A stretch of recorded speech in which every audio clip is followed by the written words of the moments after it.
Boa noite, eu sou Larissa Zeferino. E eu, Natália Lima, e nesse TJPUF você vai ver. Número de denúncias de assédio em Barão Geraldo aumenta nos últimos meses. Em Campinas, casos de raiva preocupam moradores. População reclama do fim dos cobradores de ônibus. Jovens empreendedores da região de Campinas apostam no mercado de bebidas artesanais. E ainda hoje, um quadro especial sobre as eleições deste domingo.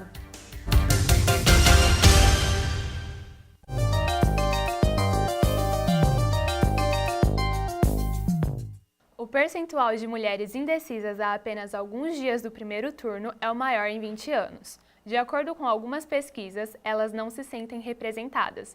Veja na reportagem de Marina Bielli. Você tem algum candidato para essa eleição? No momento não, está indecisa. Ainda não, estou na dúvida. Não, não tenho. Não, ainda não. Ainda não. E por que não? Porque no momento eu não estou confiando em ninguém. Você fica com medo, você fica na dúvida, não sabe se realmente aquela pessoa vai fazer a diferença. É complicado. Difícil, né, de escolher. Bem complicado. Muita corrupção no meio, então tá meio difícil. Cerca de 41% das mulheres ainda não escolheram seu candidato nessas eleições. Já os homens, apenas 25% estão indecisos. Além disso, as mulheres formam apenas 1/10 dos parlamentares no Congresso Nacional. A ausência de mulheres na política é uma das maiores causas da indecisão feminina na hora de votar. Elas não se sentem representadas nem contempladas pelas pautas dos candidatos. Para a doutoranda em ciência política Marcela Tanaka, a baixa presença de representantes mulheres no legislativo abre portas para um retrocesso em áreas importantes como educação e saúde. A baixa representatividade das mulheres significa uma falta de representação no geral de várias pautas que as mulheres possam vir a impulsionar. Recentemente eu estive numa outra pesquisa, eu estava comentando com uma doutoranda da área da saúde, ela falou que antigamente nem se pensava em, por exemplo, políticas para mulheres soropositivas. Então, existem outras pautas que são barradas no legislativo porque não tem mulheres suficientes para colocar essa voz dentro do parlamento e fazer com que essas pautas avancem. A falta dessa representatividade das mulheres no legislativo também faz com que essas pautas fiquem relegadas aos homens, o que não necessariamente vai ser uma política bem feita, porque não estão ali para defender coisas que eles passam cotidianamente. Para a pesquisadora, a grande mudança no cenário político brasileiro acontece quando mulheres têm acesso à informação e podem votar de forma mais consciente. Quando você informa essas mulheres, você dá um voto consciente para elas, de não votar em candidatos que talvez sejam contrários às políticas dela, mas que elas não estão nem cientes de que existem outras candidatas mulheres, que podem impulsionar as coisas que elas acreditam. É uma questão de representatividade, eu olhar no parlamento alguém que talvez eu queira ser, porque se você não tem uma figura, um espelho, como você vai querer saber que você pode estar lá também, você pode ocupar esse espaço? Isso acontece como uma forma de diminuir uma incerteza em relação ao voto também. As eleições acontecem neste domingo e muitos ainda têm algumas dúvidas na hora de votar. Separamos várias dicas para facilitar a vida do eleitor neste dia 7 de outubro. Cada eleitor deverá votar em um candidato para deputado estadual, um deputado federal, em 2 candidatos para senadores, um para governador e um para presidente. Para os candidatos à presidência e para governador, são 2 dígitos. Para deputado estadual, 5 dígitos. Para deputado federal, 4 dígitos. E para senador, 3 dígitos. Caso o eleitor queira votar na legenda do partido, é só digitar os 2 dígitos dele. Como são vários candidatos, você pode e deve levar a cola eleitoral, para ajudar a se organizar.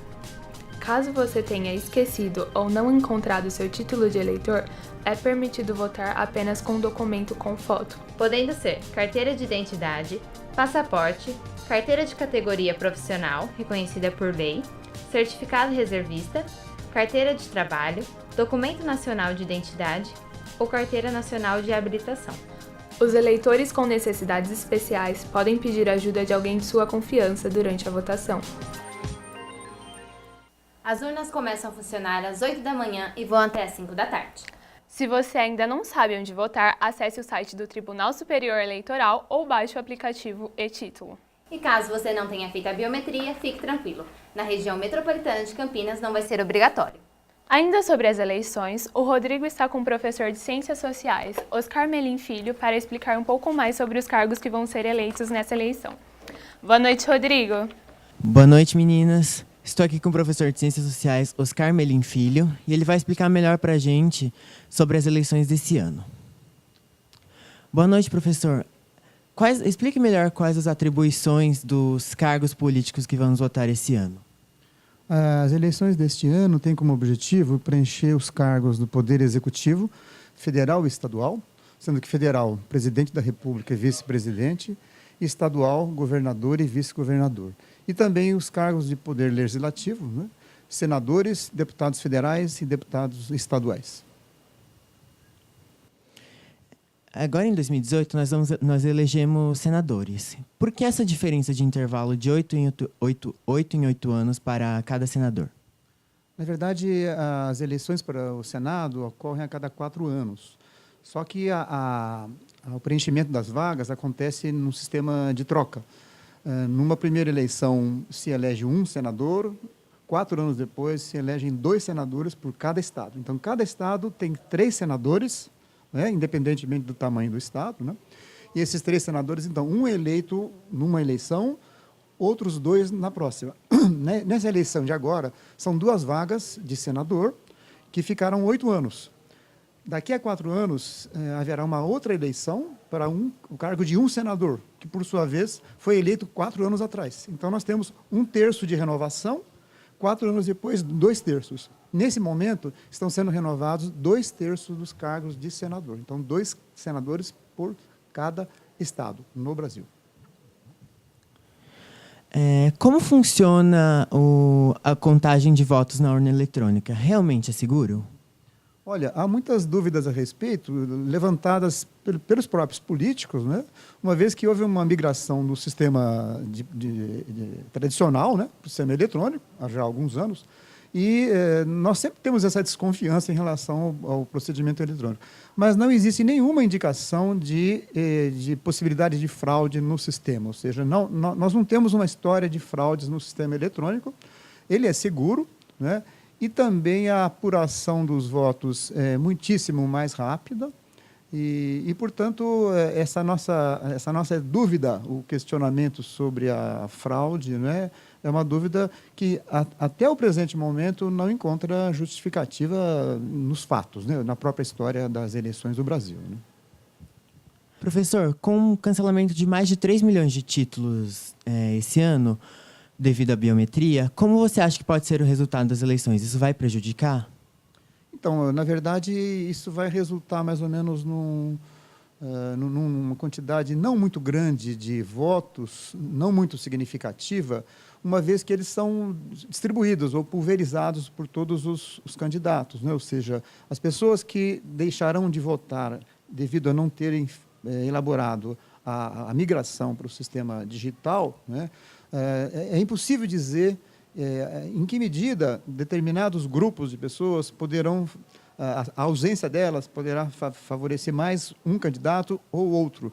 Tudo indica que eles serão distribuídos de forma mais ou menos equânime, de maneira a não pesar em cima do resultado final das eleições. Aproximadamente aí 2 milhões de votantes, ou 3 milhões, não temos exatamente uma quantidade certa, né? Mas tudo indica que isso, quer dizer, isso não vai, possivelmente, isso não é um elemento que vai pesar negativamente na contagem geral dos votos, né? Muito obrigado, professor. É com vocês no estúdio, meninas. Obrigada, Rodrigo. Obrigada, professor. E para aqueles que ainda não decidiram os votos para as cadeiras na Assembleia Legislativa e na Câmara dos Deputados, uma dica: o portal de notícias do curso de jornalismo da PUC Digitais entrevistou 39 candidatos a deputado estadual e federal de Campinas. Para conferir as entrevistas é só entrar no site www.digitais.net.br. O TJ PUC fez uma enquete nas redes sociais para saber se os eleitores já escolheram os candidatos a senador, lembrando que são 2 vagas para o cargo. Aqui a gente pode perceber que dos 79 votos, 66% escolheram pelo menos um candidato, enquanto 34% não escolheram nenhum candidato. Lembrando que a Justiça Eleitoral disponibilizou um aplicativo Resultados, que permite acompanhar a contagem dos votos em tempo real.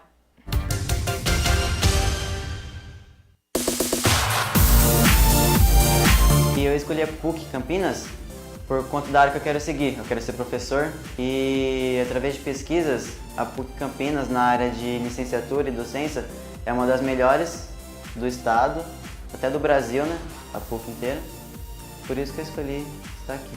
Quando eu fui entrar na universidade, todo mundo falava, toma cuidado, os professores não estão nem aí para aluno. E aqui na PUC Campinas não senti nada disso. Eu senti que os professores apoiam, ajudam bastante os alunos. E os colegas também daqui do meu curso, pelo menos em si, são bem unidos e eu acho que isso que faz a diferença para a formação não só minha, como dos colegas.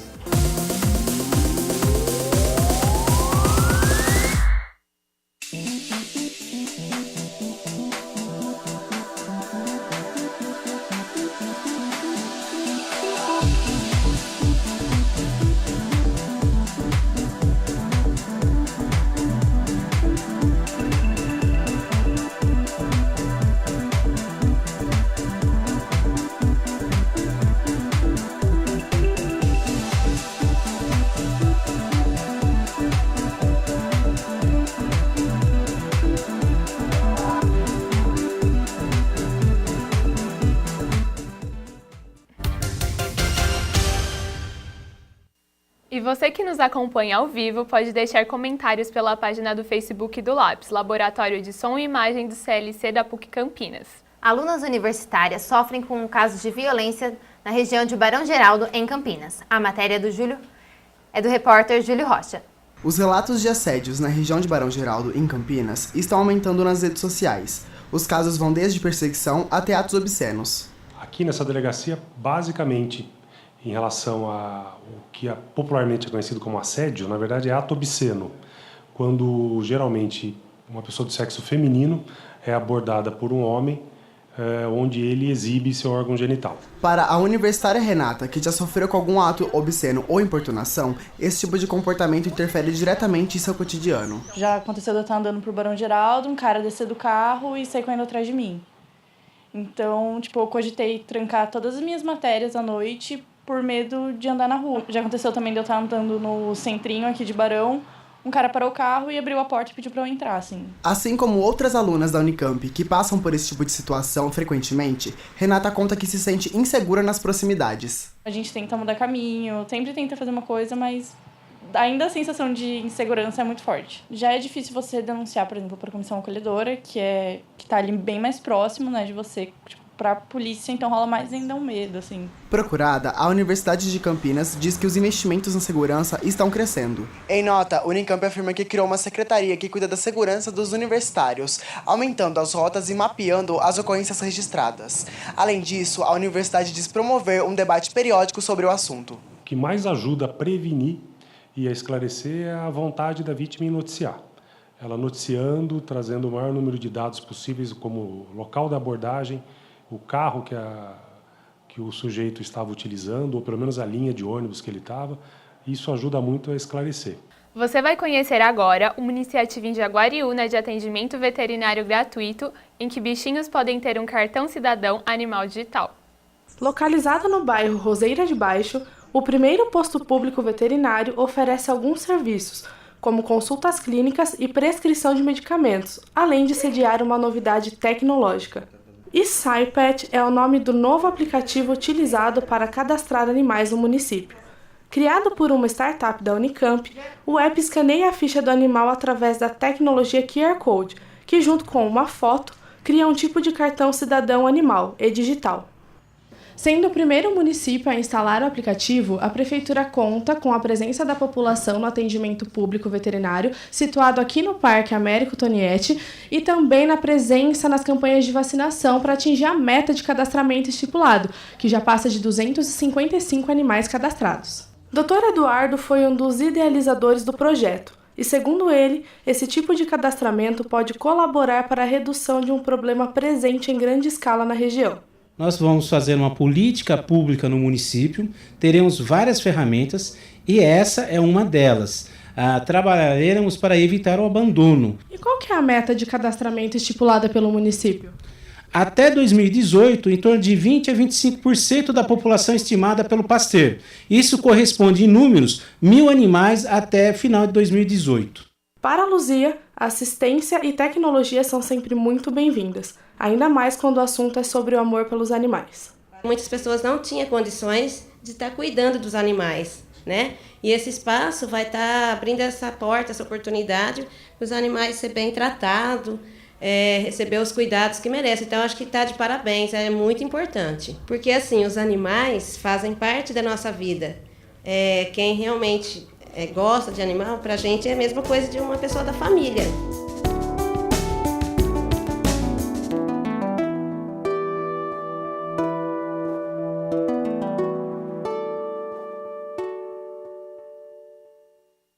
A falta de cobradores nos ônibus de Campinas tem deixado vários usuários do transporte público indignados. Acompanhe na reportagem. O ônibus 244 se aproxima do ponto e já é possível ouvir as reclamações dos passageiros. Não tem cobrador. É que desde janeiro de 2017 está em andamento a implantação do QR Code, ticket em substituição do pagamento em dinheiro na passagem do ônibus. QR Code é aquele lá que não funciona. Isso. Não funciona. Demora muito para poder passar as pessoas para trás. Dificulta também a vida do motorista, acaba ficando mais perigoso porque ele não consegue dirigir e cobrar ao mesmo tempo. Você utiliza o QR Code? Não. A principal reclamação sobre a falta de cobradores nos ônibus está relacionada à segurança pública e atraso nas viagens. O motorista também é perigoso, né? Uma coisa perigosa, o motorista tá dirigindo, ficar pegando troco, essas coisas, eu acho bastante perigoso. Perde tempo, o motorista quase bate o ônibus na hora que a gente tá dando dinheiro, a gente tem que esperar a parada, aí fica aquela confusão toda. Para a fila do povo para entrar. Além de sobrecarregar, ainda tira a atenção, né? Porque enquanto ele cobra, queira ou não, ele tira a atenção do trânsito, né? A assessoria alegou que a grande preocupação da administração municipal foi com a segurança dos passageiros e dos funcionários do transporte público, além de visar a modernização do sistema gradativamente. O cobrador ajuda muita gente, ajuda muito. Eu acho que a população gostaria que voltasse. Se cartaz ridículo que eles põem no ônibus, falando para não passar troco com o ônibus dirigindo, ele vai parar cada troco que ele... A gente não vai chegar nunca no destino. E outro, o motorista não pode estar parando para dar troco, né? É um absurdo isso. Veja no próximo bloco. Aumento de casos de raiva em Campinas preocupa moradores. E ainda, catadores de lixo reciclável questionam parceria público-privada no setor.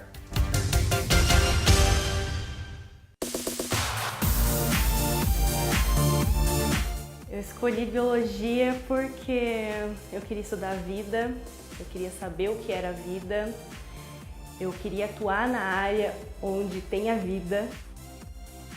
Ai, eu começo a chorar já. E eu não me arrependo nem um pouco de fazer biologia. Eu entrei menina, tô saindo mulher, maturidade completamente, ser responsável, saber escrever um bom texto científico, trabalhar em grupo, uma reunião, conseguir muita coisa com a simpatia. A universidade me abriu portas e eu consegui levar a minha carreira através da universidade.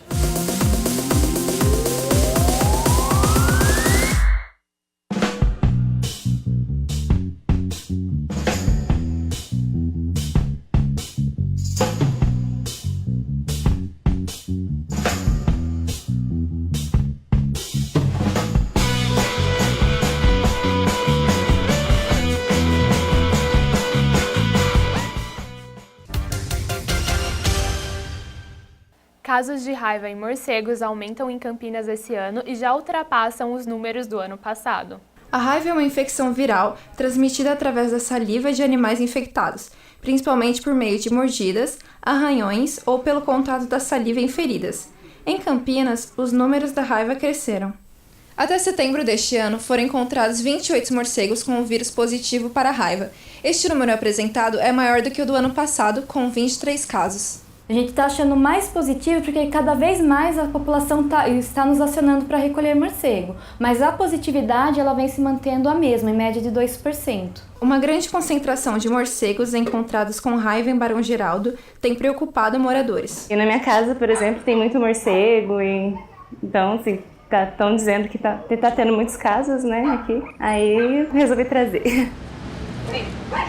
Na área urbana, o principal transmissor da raiva para esses animais é o morcego. E por ser um animal que voa, ele pode acabar entrando dentro de uma casa, dentro de um apartamento. Se o morcego ele for encontrado numa situação suspeita para a raiva, que é um morcego encontrado morto, caído, pousado num local baixo, grudado numa parede, exposto diretamente à claridade, à luz do sol, a orientação é nunca tocar nesse animal, se possível afastar crianças e animais e isolar esse animal, isolando o cômodo, colocando uma caixa, um balde em cima. E em seguida ligar aqui para as zoonoses para a gente fazer o recolhimento deste morcego e encaminhar para análise da raiva. A vacina contra a raiva pode ser encontrada ao longo do ano nas zoonoses e também no Departamento de Proteção e Bem-Estar Animal. Eles são nossos aliados noturnos. Enquanto a gente está dormindo, eles estão trabalhando pelo nosso planeta, tá?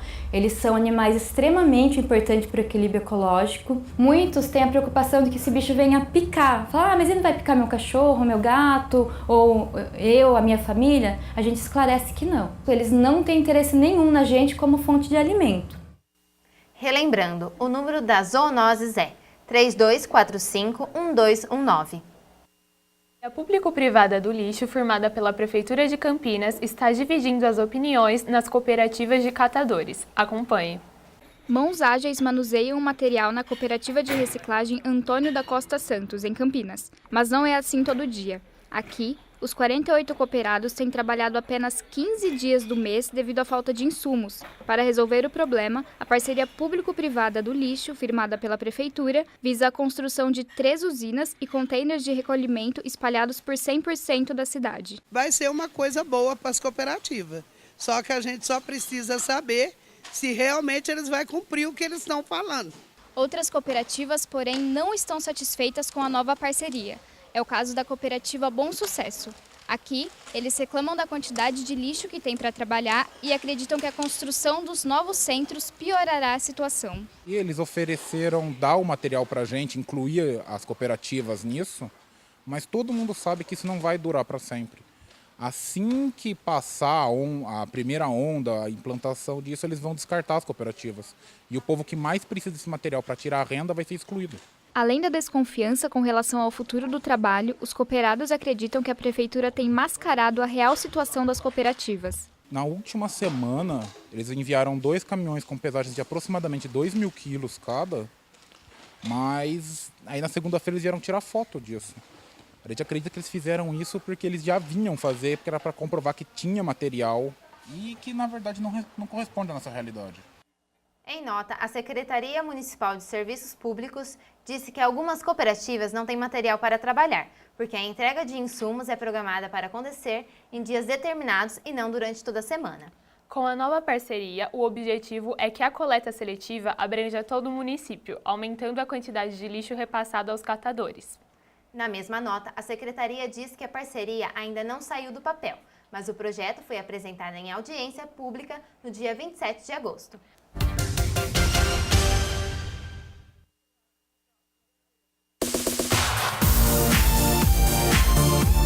O curso de fisioterapia aqui da PUC oferece a oportunidade de começar a atender os pacientes desde o 3º ano, então isso é muito rico, já começa na prática, já aprende muito mais que só dentro da sala de aula, e no 5º ano reforça todo esse aprendizado. A PUC nos dá a oportunidade de participar de uma extensão universitária, que são projetos sociais realizados na faculdade, e esse contato com a sociedade gera um amadurecimento muito maior comparado com só dentro da sala de aula.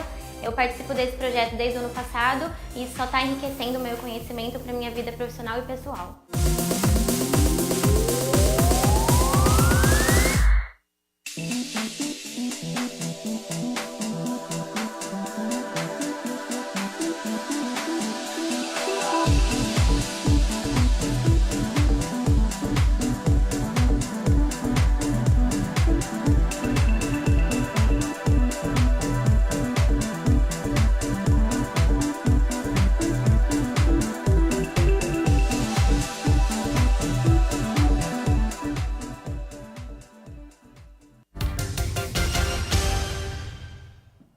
Agradecemos a participação de todos, recebemos vários comentários na página do Labs do CLC. Muito obrigada. O número de idosos aumenta na cidade de Americana e o esporte tem sido um aliado para o envelhecimento saudável. Confira agora na reportagem de Maria Gabriele Castro. Esposo, pai, avô e atleta, aos 66 anos, João Falsetti é ativo nos esportes e destaca os benefícios da atividade física. O esporte, ele melhora muito, né, a vida da gente, a qualidade de vida, você se sente bem, o corpo mais leve, a gente tem novas amizades, a gente participa dos campeonatos, a gente conhece muita gente, né? E é muito legal, é gostoso participar, muito bom mesmo. O seu João é um dos 300 alunos que participam do projeto Atividade aqui no município de Americana. O projeto foi idealizado pela professora de Educação Física Lilian Gomes e oferece aulas de alongamento, funcional, fortalecimento e voleibol. O que motivou você a criar esse projeto, professora? O projeto Atividade, ele tem a intenção de tirar a maior parte de pessoas possíveis de dentro de casa para a atividade física, trazendo isso à sociabilização deles, a interação e diminuir remédios, depressão. Quais são os maiores desafios em lidar com o pessoal da terceira idade? Os desafios maiores são que eles vêm em busca de solução para as dores, né? Então, o desafio é fazer com que eles entendam que isso precisa de um conjunto de atividades. Da região metropolitana de Campinas, a Americana se destaca no aumento percentual de idosos. Em 17 anos, de 2000 a 2017, a cidade registrou um aumento de 5,5 pontos percentuais. Do ano passado para este ano, o percentual chegou a 16%, um aumento que representa meio ponto percentual em apenas um ano. E como a senhora se sente estando na ativa agora? Eu me sinto bem. Que eu acho que se eu tivesse parada, seria pior, né? O que a senhora mais gosta daqui do projeto? Eu gosto de tudo. Eu gosto, assim, de poder estar em atividade. O prazer maior, eu falo que não tem preço. O que não tem preço é eles chegarem e falar: professora, aquela dor no joelho sumiu, aquela dor nas costas sumiu. Tô sentindo até meu abdômen mais sarado, elas brincam comigo, né?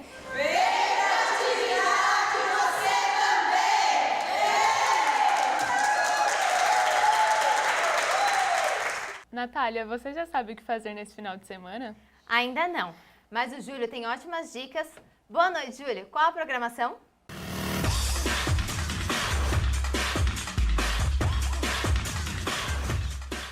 Boa noite. Neste sábado, no SESI Campinas Amoreiras, acontece a exibição do filme italiano Indivisíveis. O longa começa às 3 da tarde e conta a história de gêmeas siamesas que fazem sucesso cantando em eventos religiosos, até o dia que descobrem que podem ser separadas. Logo em seguida, terá a apresentação da peça As Presepadas de Damião. A peça começa às 8 da noite e é um espetáculo baseado na cultura popular brasileira. A comédia conta com peripécias do viajante Damião ao escapar da morte. Não vou com você, não! Acabou a gracinha! Lembrando que no final de setembro começou a exposição Rios Descobertos no Sesc Campinas, que permite o público ver e interagir com a hidrografia da cidade. A mostra está disponível de terça a sexta, das 8h30 da manhã às 9 da noite, e aos finais de semana, das 9h30 da manhã às 6 da noite. A entrada é gratuita. Também no Sesc Campinas acontece o trabalho social com idosos, Corpo em Movimento. As aulas são de dança de salão e acontecem toda sexta-feira, das 3 às 5 da tarde, e vão até o dia 14 de dezembro. A participação é gratuita.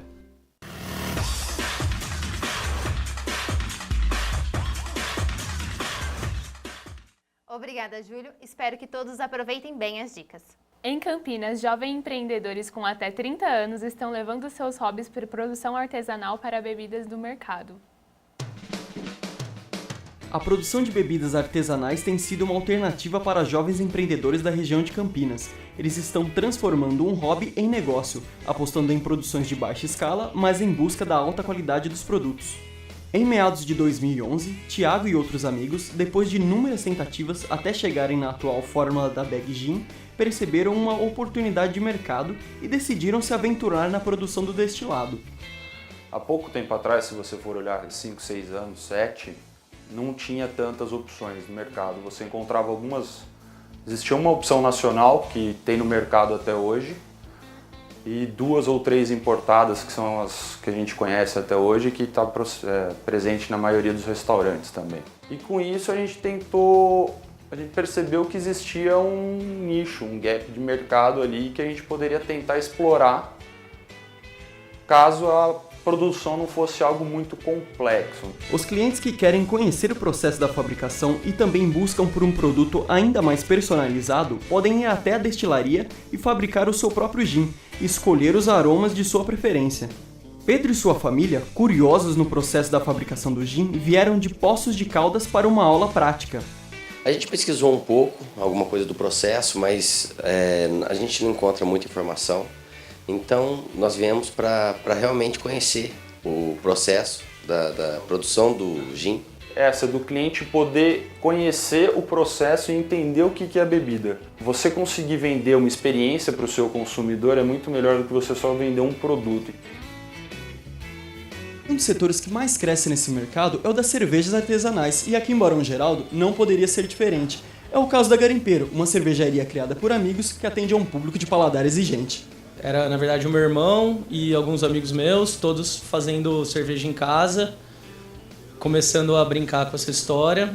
E 4, 5 anos depois, que foi ano passado, a gente resolveu transformar aquela brincadeira em negócio mesmo. A gente quis trazer uma coisa mais exclusiva ainda, que era poder... A pessoa que está tomando a cerveja está tomando uma cerveja que foi produzida aqui, no local. Então, a produção é feita no andar de cima e consumida no andar de baixo. Ícaro, o mestre cervejeiro dessa empresa, explica a diferença entre uma cerveja comum e uma artesanal. A principal diferença é o processo que essas cervejas industrializadas passam para que elas tenham uma validade maior. Então são coisas que alteram o sensorial da cerveja, então ela perde frescor. E os clientes garantem a preferência. A procedência da cerveja, o local onde foi feito. Nada melhor do que você chegar num ambiente onde a cerveja é feita no local. Você conhece os ingredientes, estão disponíveis para o público conhecer. E também você fazendo isso, você vai estar sempre ajudando o comércio local. É um público que paga por aquilo que quer consumir. É um nicho de mercado voltado para pessoas que estão acostumadas com isso e que preferem gastar um pouco mais para receber uma coisa de um pouco mais de qualidade. O TJ PUC fica por aqui. Obrigada pela audiência. Até a próxima. Tenham uma boa noite e um ótimo final de semana. Boa noite.